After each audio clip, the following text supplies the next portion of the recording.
Hello everyone, welcome back to our channel the digital educare. আমি তোমাদের ভূগোল বিষয়ের শিক্ষক কিশোর স্যার।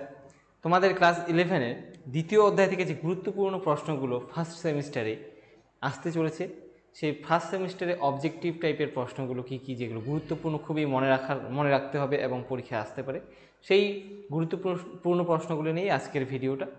তো সবাই যারা ক্লাস 11-এ এবার পরীক্ষা দেবে ফার্স্ট সেমিস্টার, তোমাদের নতুন প্যাটার্নে যে সমস্ত কোশ্চেন খুবই ভালো করে মনে রাখতে হবে, সেরকমই কতগুলো ওয়ান লাইনার নিয়ে আজকের এই ভিডিও। প্রথম থেকে শেষ অবধি সবাই ভিডিওটা দেখো এবং গুরুত্বপূর্ণ এই লাইনগুলোকে তোমরা স্ক্রিনশট করে বা লিখে অবশ্যই রাখো, ঠিক আছে? রিভিশনের সময় খুব কাজে আসবে, কারণ তোমাদের পরীক্ষার সময় খুব কম আছে কিন্তু। তো আজকের প্রথম প্রশ্ন দেখো স্ক্রিনের সামনে, তোমাদের প্রথম প্রশ্ন কি রয়েছে দেখো, সূর্য কোন ছায়াপথের অন্তর্গত? সূর্য সহ আমাদের সৌরজগৎ যদি বলে তবু উত্তরটা একই হবে। তো আমরা আছি আকাশগঙ্গা ছায়াপথ বা মিল্কিওয়েতে অবস্থান করছি। আকাশগঙ্গার নিকটতম ছায়াপথটির নাম কি? এটা হলো অ্যান্ড্রোমেডা, ঠিক আছে? আনুমানিক কত বছর আগে মহাবিশ্বের উৎপত্তি ঘটে? এই যে মহাবিশ্ব, ইউনিভার্স, তার উৎপত্তি কত বছর আগে? এটা মনে রাখবে 10 থেকে 20 বিলিয়ন বছর আগে। সপ্তর্ষিমণ্ডল, কালপুরুষ, এগুলো কিসের উদাহরণ? ছোটবেলায় পড়েছো তোমরা, দেখেওছো আকাশে, এগুলো সবগুলোই এক একটা কি নক্ষত্রমণ্ডল। তারপরে রয়েছে দেখো পৃথিবীর উৎপত্তি সংক্রান্ত তত্ত্ব। কান্টের ধারণা অনুযায়ী সৌরজগৎ সৃষ্টির আগে মহাকাশ কেমন ছিল? কান্ট কি দিয়েছেন?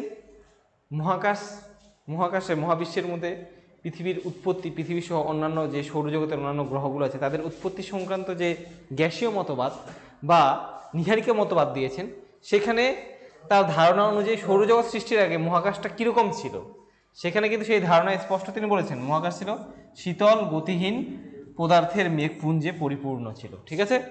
6 নম্বর প্রশ্ন কি, কান্টের মতে মহাকাশে বস্তুকণা গুলি পরস্পরের সংঘর্ষের ফলে পদার্থের মধ্যে কি সৃষ্টি হয়েছিল? প্রথম যখন বস্তুকণাগুলো পরস্পরের সঙ্গে সংঘর্ষে লিপ্ত হলো তখন তার মধ্যে কি তৈরি হয়েছিল? ঘূর্ণন বেগের সৃষ্টি হয়েছিল, এই ঘূর্ণনের সৃষ্টি হয়েছে, ঠিক আছে?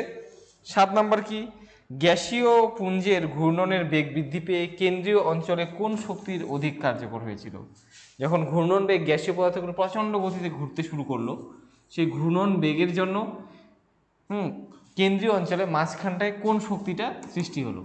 তো এখানে কি শক্তির সৃষ্টি হলো? কেন্দ্র বহির্মুখী বলের সৃষ্টি হলো, যে কারণে কি বলয়ের আকারে গ্যাসীয় পদার্থ কি হলো, সেখান থেকে খুলে খুলে আসলো, ঠিক আছে, সেই নীহারিকাটা থেকে। এবার এখানেই লাস্ট প্রশ্ন, এই স্লাইডের 8 নম্বর প্রশ্নটা কি আছে দেখো।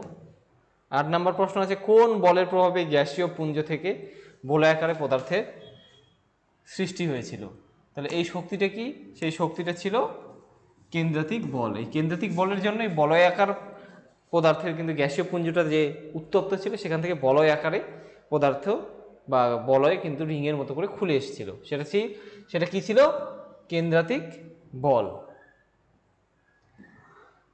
পরের প্রশ্ন দেখো, 9 নম্বর প্রশ্ন, যে গ্যাসীয় পুঞ্জের কেন্দ্রীয় পুঞ্জটি শেষে কি রূপে অবস্থান করে? এই যে নীহারিকা মতবাদ বা কান্টের যে গ্যাসীয় মতবাদ, সেই মতবাদ অনুসারে যখন কেন্দ্রীয় অংশটা থেকে বলয় আকারে কতগুলো গ্যাসীয় রিং খুলে গেল, সেখান থেকে তৈরি হলো কি গ্রহের। তো এই গ্রহগুলো সৃষ্টির পরে যে কেন্দ্রীয় অংশটা থেকে গেল, সেটা থেকে কি সৃষ্টি হলো? সেই কেন্দ্রীয় অংশটাই হলো কি সূর্য।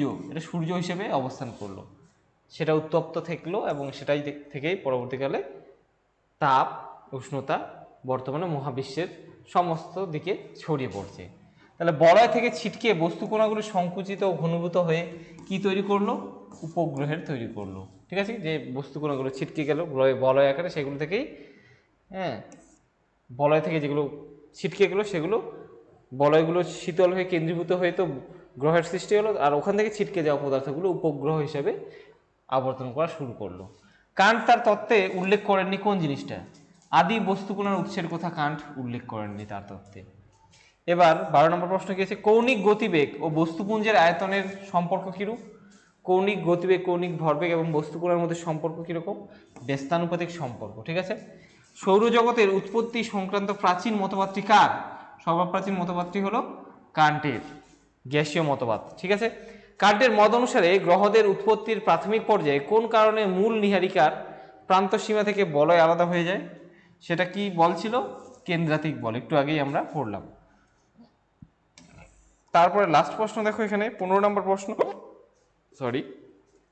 পৃথিবীর উৎপত্তি সংক্রান্ত কোন মতবাদে বলা হয়েছে যে সৌরজগতের উদ্ভবের আদি পর্বে মহাশূন্যে অতি প্রাকৃতিক উপায়ে সৃষ্টি কঠিন পদার্থের বিক্ষিপ্ত অবস্থান ছিল? এটাও আমরা কোথায় পাই? কান্টের যে গ্যাসীয় মতবাদ আছে সেই গ্যাসীয় মতবাদে কিন্তু এই জিনিসটা উল্লেখ পেয়েছি। ঠিক আছে, তোমরা চাইলে স্ক্রিনশট নিয়ে নিতে পারো, এগুলোই গুরুত্বপূর্ণ এই অধ্যায়ের প্রশ্ন। তারপরে 16 নম্বর প্রশ্ন দেখো। 16 নম্বর প্রশ্ন কি দেওয়া আছে? নিচের কোনটির ব্যাখ্যা কান্ট তার তত্ত্বে উল্লেখ করেননি? দেখো এখানে অনেকগুলো অপশন থাকবে, সেই অপশন থেকে সঠিক অপশনটা হবে কি? কৌণিক ভরবেগের কথা কিন্তু কান্ট উপেক্ষা করে গেছেন। অনেকগুলো বলের কথা বলেছেন কিন্তু কৌণিক ভরবেগের কথা উল্লেখ করেননি। স্যার জেমস জিন্স কত সালে তার তত্ত্বটি প্রকাশ করেছিলেন? 1919 সালে জেমস জিন্স এবং জেফ্রিস দুইজন বিজ্ঞানী মিলে কিন্তু কি তাদের জোয়ারি মতবাদ, যে পৃথিবীর উৎপত্তি সংক্রান্ত জোয়ারি মতবাদ প্রকাশ করেছিলেন। স্যার জেমস জিন্সের তত্ত্বটি আর কি নামে পরিচিত? এই যে জোয়ারি মতবাদ নামে পরিচিত। ইম্পর্টেন্ট। জেমস জিন্সের তত্ত্বটি পরবর্তীকালে কে পরিমার্জন করলেন? জেফ্রিস। ঠিক আছে, মডিফাই করেছিলেন। হ্যারল্ড জেফ্রিস আর জিন্স প্রদত্ত যে জোয়ারি মতবাদ, সেটাকে পরিমার্জিত মতবাদটি, যে মতবাদটিকে যে পরিমার্জিত করলো, সেই মতবাদটির নাম কি দিলেন? সংঘর্ষ তত্ত্বকল্প। কত সালে জেফ্রিজের মতবাদটি প্রকাশিত হয়? দেখো জিন্স 1919 সালে তার মতবাদটি দিলেন এবং সেটিকে মডিফাই একটু আরও উন্নত করলো কি? জেফ্রিজ। এবং তিনি সেই মডিফাই করা তত্ত্বটা 1919 সালের পরে 10 বছর পরে 1929 সালে প্রকাশিত করলেন। জোয়ারি মতবাদে সূর্যের নিকটতম আগন্তুক নক্ষত্র, সূর্যের নিকটে যদি আগন্তুক নক্ষত্র আসে তখন কি হয়? জোয়ারি মতবাদ অনুসারে সূর্যের গায়ে প্রচণ্ড জোয়ারের সৃষ্টি হয়, যেখান থেকে, যার ফলে কি সূর্যের গা থেকে পটলের মতো করে অংশ একটা খুলে আসে। সেই পটলের কেন্দ্রীয় অংশটা, কেন্দ্রীয় বলতে মাঝখানের অংশটা চওড়া থাকে যেরকম পটলের, আর দুই প্রান্ত সরু। ঠিক একই রকমভাবে আমাদের সৌরজগতের গ্রহগুলোর যদি আমরা আয়তন দেখি, তাহলে আমাদের সৌরজগতের কেন্দ্রের দিকে যে গ্রহগুলো আছে সেগুলো আয়তনে বড়, এবং শুরুতে এবং শেষ প্রান্তের দিকে যে গ্রহগুলো আছে সেগুলো ধীরে ধীরে ধীরে ধীরে ছোট হয়ে গেছে। তো এটাই জোয়ারি মতবাদের একটা বক্তব্য, মূল পয়েন্ট এটাই ছিল। তো তারপরে দেখো তারপরের প্রশ্ন হচ্ছে আগন্তুক নক্ষত্রের ফলে, নক্ষত্রের যে একটা আসলো সূর্যের দিকে, সূর্য থেকে যে বাষ্পীয় অংশ বার হয় তার আকৃতিটা কিরকম ছিল? সূর্য থেকে যে একটা অংশ বেরিয়ে আসলো সেটা কিরকম ছিল? নক্ষত্রটার আকর্ষণের ফলে সূর্য থেকে যে অংশটা বেরিয়ে আসলো সেটা পটলের মতো বা মাকুর মতো দেখতে ছিল। ঠিক আছে। তারপরে প্রশ্ন দেখো, সূর্য থেকে যে বাষ্পীয় অংশটি পৃথক হয়ে যায়, স্যার জেমস জিন্স তার নাম কি রেখেছিলেন? এটাও ইম্পর্টেন্ট।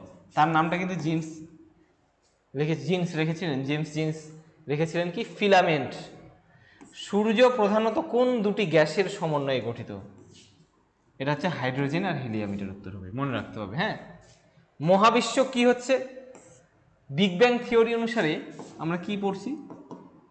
বিগ ব্যাং থিওরি অনুসারে মহাবিশ্ব ক্রমশ প্রসারিত হয়ে যাচ্ছে, যত সময় পেরোচ্ছে ততই মহাবিশ্ব ক্রমশ সম্প্রসারিত হচ্ছে। বিগ ব্যাং, এই যে বিগ ব্যাং শব্দটি প্রথম কে ব্যবহার করেন? Fred while. এটাও ইম্পর্টেন্ট কোশ্চেন। ঠিক আছে, এটা ভিভিআই মনে রাখবে। নিম্নলিখিত কোন বিজ্ঞানী পৃথিবীর উৎপত্তি সংক্রান্ত মহাবিস্ফোরণ মতবাদটি উপস্থাপন করেন? এরা হলেন কে? ফ্রিডম্যান এবং হাবল। এরা কিন্তু যে মহাবিস্ফোরণ বা বিগ ব্যাং থিওরিটা, এটা তাদেরই উপস্থাপনা। ঠিক আছে। এরপর কৃষ্ণ গহ্বর বা ব্ল্যাক হোল কি? এটা একটা প্রশ্ন আছে, বিগ ব্যাং থিওরিতে এই ধারণাটা আছে। মহাকাশের একটি অঞ্চল যেখানে মাধ্যাকর্ষণ শক্তি এত শক্তিশালী যে ওখানে আলোক রশ্মি সহ সব কিছুই শোষিত হয়। ব্ল্যাক হোলের ছবি আমি কিন্তু তোমাদের ক্লাসের ভিডিও যে আছে সেখানে ব্ল্যাক হোলের ছবি দেওয়া আছে। ব্ল্যাক হোল এমন একটা গহ্বর, অন্ধকার গহ্বর চারিদিকে, তার মধ্যে কি এত আকর্ষণ শক্তি আছে যে মহাবিশ্বের সব কিছুই তার মধ্যে কেন্দ্রীভূত হয়ে নিশ্চিহ্ন হয়ে যায়। এটা এমনই এর ব্ল্যাক হোলের আকর্ষণ ক্ষমতা এতই বেশি যে ওখান থেকে আলোর তরঙ্গ বা আলোক রশ্মি যে তরঙ্গ সেটাও কিন্তু ফোটন কণাও কিন্তু তার থেকে ছাড় পায় না, সেই ফোটন কণাকেও আকর্ষণ করে নিজের মধ্যে সমাপ্ত করে নেয়। এটাই হলো ব্ল্যাক হোল। আর এরকম ব্ল্যাক হোল বর্তমানে মহাবিশ্বে কিন্তু উন্নত এবং টেলিস্কোপের দ্বারা কিন্তু লক্ষ্য করা গেছে। ঠিক আছে, তো এই হলো ব্ল্যাক হোল। তারপরে 30 নম্বর প্রশ্ন দেখো, কৃষ্ণ গহ্বর বা ব্ল্যাক হোল এর মাধ্যমে কি সৃষ্টি হয়? কৃষ্ণ গহ্বর বা ব্ল্যাক হোলের মাধ্যমে সৃষ্টি হয় কি? সুপারনোভার। 31 নম্বর প্রশ্ন, পৃথিবীর বয়স কত? পৃথিবীর বয়স কত? প্রায় 460 কোটি বছর। সূর্যের আনুমানিক বয়স কত? সূর্যের বয়স হলো কি? প্রায় 500 কোটি বছর। 33 নম্বর প্রশ্ন, লাস্ট প্রশ্ন কি আছে? মহাবিস্ফোরণের কত বছর পর প্রথম গ্যাসীয় মেঘপুঞ্জ বা নেবুলা গঠিত হয়েছিল? প্রথম যে মহাবিস্ফোরণ বা বিগ ব্যাং হলো তার কতদিন পরে গ্যাসীয় মেঘপুঞ্জ বা নেবিউলা সৃষ্টি হয়েছিল? মনে রাখবে 150 থেকে 200 মিলিয়ন বছর পর প্রথম যে বিগ ব্যাং হয়েছিল, তারপরে কিন্তু এতটা সময় পেরিয়ে যাওয়ার পর মেঘপুঞ্জ বা নেবিউলা গঠিত হয়েছিল, যেখান থেকে পরবর্তীকালে গ্রহ উপগ্রহের সৃষ্টি হয়। ঠিক আছে, চাইলে তোমরা স্ক্রিনশট নিয়ে নিতে পারো। বেশ, তো এই যে 33টা প্রশ্ন তোমাদের আজকে পড়ালাম, এই 33টা প্রশ্নই পৃথিবীর উৎপত্তি সংক্রান্ত শুরুর যে টপিকটা এখান থেকে ইম্পর্টেন্ট। এরপরে এই ইউনিটেরই আরও কিছু প্রশ্ন আছে, তাই না? তো সেখান থেকেও আরও একটা শর্ট ভিডিও নিয়ে আসবো যেখানে খুব সংক্ষেপে গুরুত্বপূর্ণ প্রশ্নগুলোকে তোমাদের জানিয়ে দেবো। ঠিক আছে, অবশ্যই তোমরা যারা এবারে প্রথম সেমিস্টার সিস্টেমে উচ্চ মাধ্যমিকের যে ক্লাস 11-এর পরীক্ষা দিতে যাচ্ছ, তাদের জন্য এই প্রশ্নগুলো গুরুত্বপূর্ণ। সবাই ভালো করে পড়ো। সবাই সুস্থ থাকবে, ভালো থাকবে। দেখা হচ্ছে পরের ভিডিওতে। Thank you.